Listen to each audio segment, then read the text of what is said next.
Thank you, Acharya ji, for taking time and giving us this opportunity to sit down with you and discuss about climate change, about veganism, and about a lot of other questions that we have for you. With me today, I have on the panel Niharica Raizada ji, a renowned actress, and my name is Kuntal Joisher. I am a mountaineer. I'm glad to be here. So, I had this, thought where in the last 12 years of my climbing mountains, going on Everest and many other mountains in Nepal, in the Indian Himalaya, across the world, as I've been going every single year, I have been seeing that there are drastic impacts of climate change that I can see on the mountains that I'm climbing. Especially, let's say, around glaciers melting on the mountains. Like, मैं Everest जाता हूँ, every year I see that the glacier is receding internally. Even the glacier at 8,000 meters, where temperature is easily about minus 25, minus 30 degrees, even that is losing ice and it is receding at that altitude where impacts of climate change should not be seen technically or scientifically. So we are seeing these changes. There are these glacial lakes that are getting formed that can have impact on smaller villages downstream. All these changes are happening, snowfall happening in weird times, and these things that are constantly happening. But then I come back to Bombay and there's no impact of climate change, or at least something that I really can't perceive. Sure, maybe there's a little bit more warmth in the climate or a little bit extended monsoons, but sometimes you feel, it's Mumbai climate, it'll just change up and down here and there. And so if I'm sitting in my bedroom and I am not kind of feeling any massive impact of climate change, but there is massive impacts of climate changes happening in very sensitive ecosystems like the Himalaya and like let's say even the Arctic or the Antarctic, which is causing a havoc across the planet where there are these floods happening and droughts happening and so many things that are happening. But sitting here in Mumbai, I'm not able to, everything's fine. What's this, big deal about it? So how can we take this concept of climate change and explain it to everyone in a way where people can start getting serious about it and start doing something about it? Because if we are looking at any data points, then people are saying by 2040 or by 2050 this planet will literally be uninhabitable. So we really need to be getting serious about this and do something about it now. So how can we kind of bridge this gap where I am seeing something in the mountains, but I'm coming home and can't, have this question constantly happening. What can I do? The first thing is to see that we are nearing extinction. It is not merely a problem. We have already entered the 6th mass extinction phase. It's a catastrophe worse than the Third World War that we sometimes metaphorically imagine to mean a deadly disaster of unimaginable proportions. No? When you want to say that something utterly terrible might happen, then you say Third World War. What's already happening is worse than the Third World War that might not happen. We are rushing towards our extinction. This is the 6th one I said, right? Of the previous 5 ones, 3 happened due to exactly the same cause that ails us today. Carbon dioxide. You talked of the receding glaciers up the Himalayas. And you said that's visible there, that's not visible here. You see, 2 things. One, because our senses can perceive only gross changes, therefore what is happening a bit subliminally, we do not detect it immediately, right? I could liken it to getting infected by the HIV, right? It can stay in the body for long and then it erupts. It's not AIDS all of a sudden. Right. Or even the COVID virus, the disease that we all suffered so much from. It comes to you and the symptoms do not show up immediately. But when they do show up, they can be fatal. You said technically the layer should not recede so much there. Let me offer you an example. You'll find it interesting. In a place like Canada, just a difference of 5 degrees centigrade in the average temperature can mean the existence or non-existence of hundreds of meters of ice sheets. Just 5 degrees. Right? That which you call as the ice age. Actually, the average temperatures then were not too different from what we have now. Just 5 degrees. And 5 degrees mean unimaginably thick ice sheets or their absence. So if 5 degrees lesser can mean that the ice can get that large. 5 degrees higher would mean that all the ice can suddenly vanish. So what is happening up there and that which you saw is exactly what is going to happen. And when we say the average temperatures are already 1.5 above normal and they'll get to 3 degrees, 5 degrees, maybe even 6 degrees, we feel like saying, oh, 6 degrees is not much. After all, sometimes it is 24, at other times it's 30, 25 and 24 and 30 are both things that we have tolerated, even enjoyed in. So 24 and 30 don't mean much. They mean a lot. They basically mean that 80 to 90% of all life on the planet is about to go extinct. That's the severity of the problem we are facing. It's not about the kind of daily weathers that we experience. Oh, it's a bit humid today. Oh, it's raining without reason. Don't you feel a bit warm under the collar? It's not that kind of thing. We're not talking about the weather. It's climate change. Everything is going to change and the planet will become inhabitable not only for us but for all species that we know of. That's the extent of the crisis. I repeat, everybody needs to repeat it as many times as possible to as many people as possible. Mass extinction, that's what we are staring at, and we are quickly rushing towards it. That's what is happening. And the thing is, because we do not experience it on our skins immediately, so we feel as if it does not exist. That's the first and the most cowardly way of dealing with a disaster. Denial. Just deny it. It does not exist. We all want to deny things, bad things, when they first happen to us. No, this can't have happened. And then there are advanced stages of grief, and then there are other methods of coping with. But the first thing itself takes away so much time. And we have already lost so much time. So like you said, there is denial. So it means that we know that it is there, it's going to come, but we tend to avoid it. So is it like there are problems that are bigger than that at present that people see, and that's why they tend to ignore it? No, it's just that if you accept it, then it demands action. Acknowledgement means responsibility. That's the reason why you find mainstream media giving so little coverage to the most important problem of our times. We talk of this, we talk of that. We don't talk of the thing that means everything to us.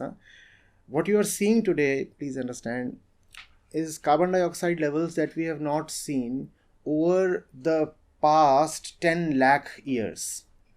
10 lakh years, it was never so bad. And especially to you. You just told me you are a 2021 pass out from IIT Delhi.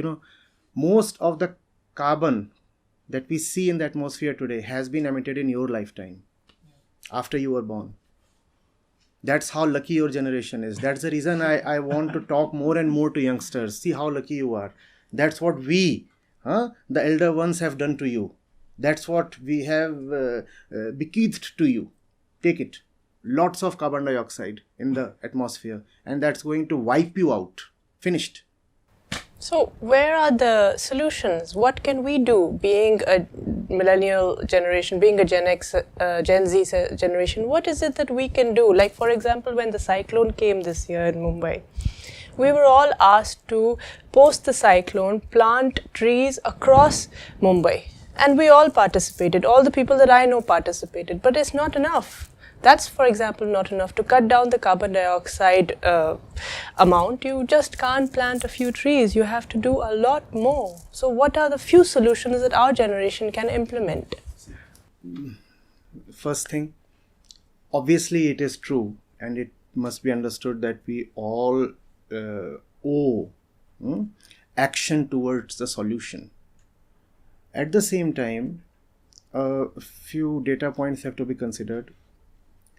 It is around 12% of the world's population that's responsible for more than 80% of the excess carbon accumulated in the atmosphere so far.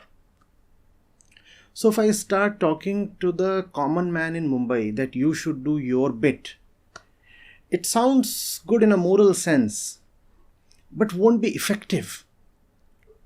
It's the rich man in the rich countries, and obviously the rich man in the not so rich countries like India, who's contributing the most, who's the biggest culprit towards the climate crisis.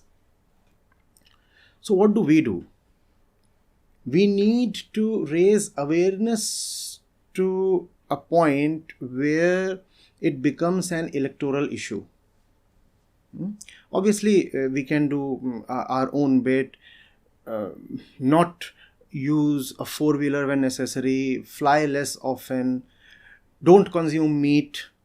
We all know of those measures. Go solar, go tidal, whatever you can do. Obviously, a person cannot go tidal on his own. But so these are the things that we can do. But most of these are mostly feel-good measures. You'll feel that you are on the right side of morality. You have done your bit. The thing is, an effective change cannot happen unless it is at the policy level.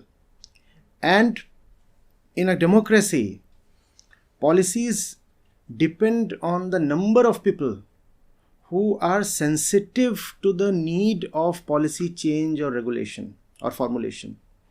We don't have sensitivity at all. So if you have any reach among the audiences, first thing is to keep shouting this in their ears all the time. You are happily sleeping in your little dark caves and you just do not know that there is a nuclear explosion outside. You cannot let this happen. So if you have an audience, if you have a reach, if you have people who would listen to you, that's the first thing to do. Without that, the common man would remain busy in his usual petty affairs. We cannot blame him for that.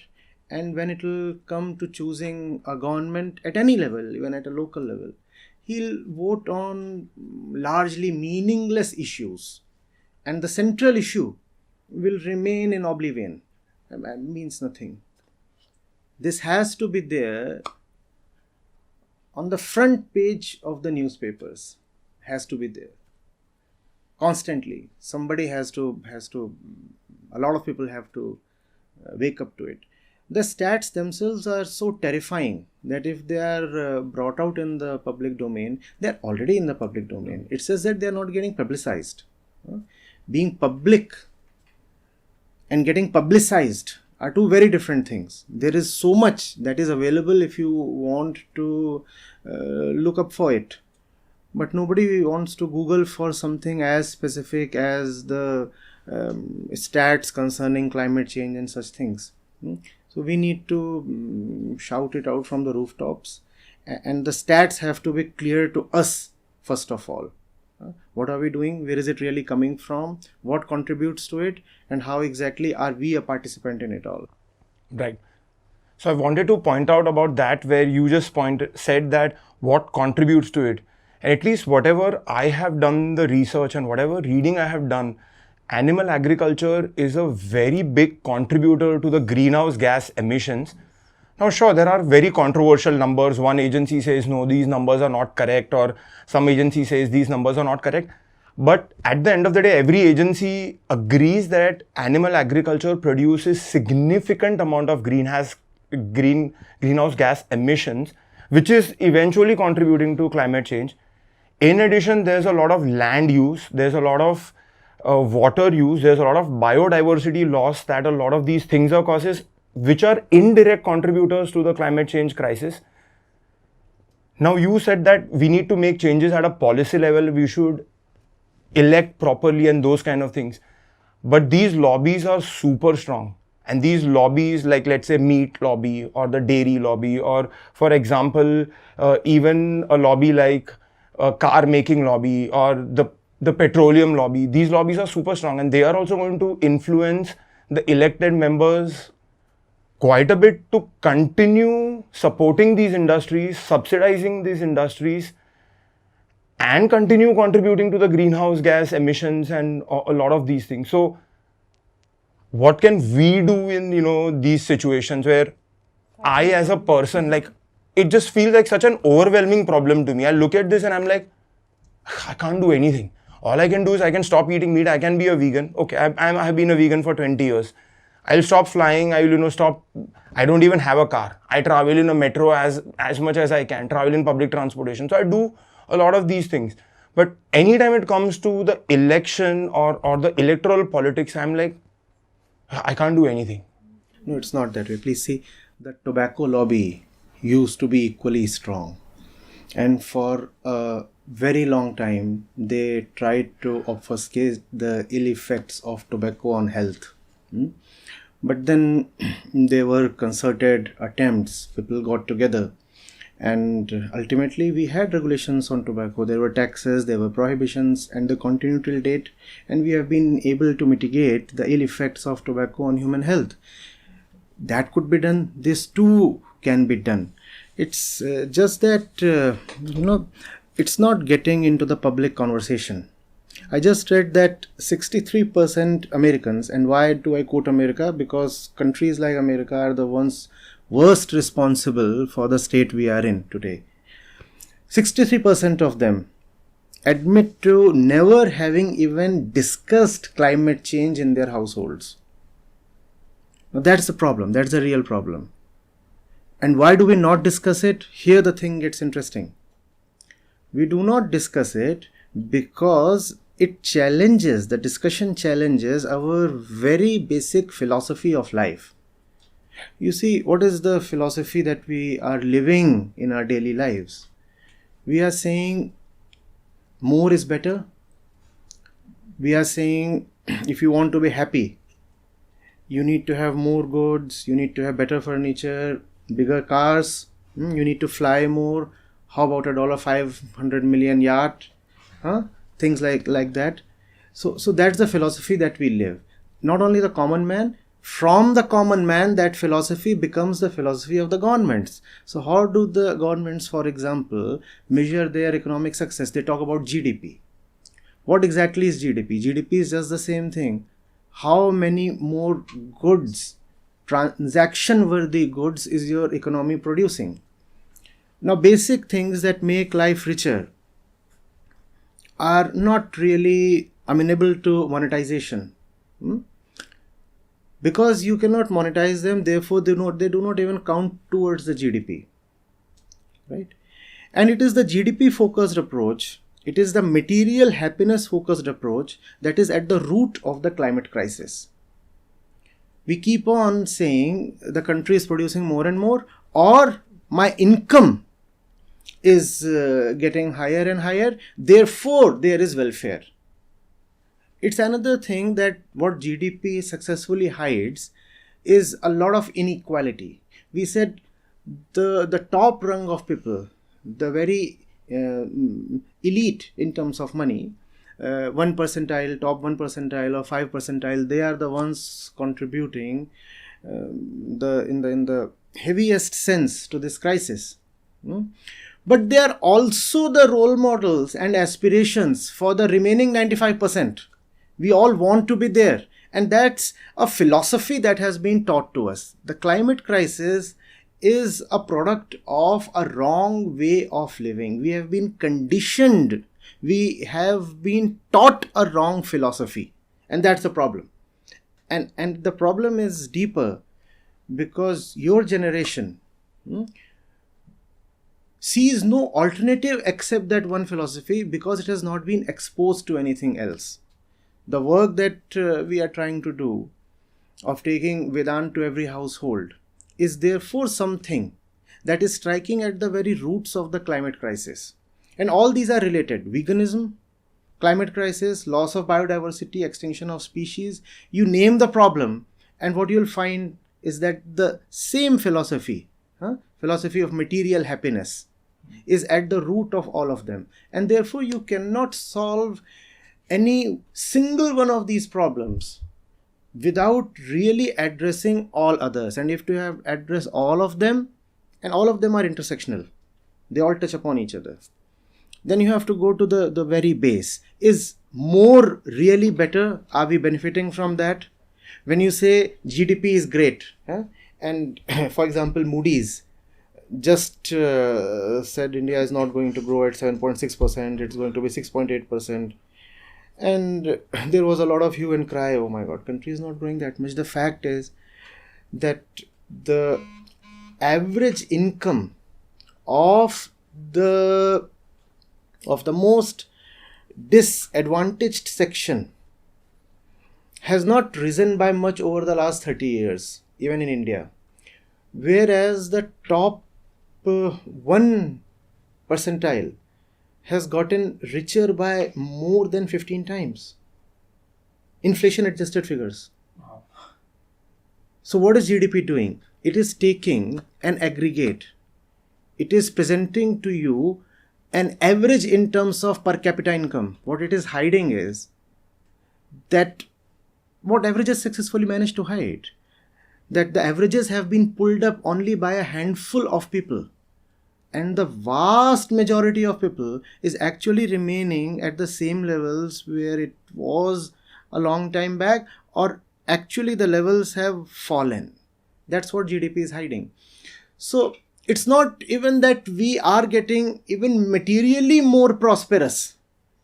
First thing is material prosperity giving us what we really need? What are the costs of material prosperity? Secondly, are we getting even materially more prosperous as a human community? No. Only a handful of people are gaining in wealth. All else are just wallowing in their old positions. So we need to take up this discussion with the young people especially.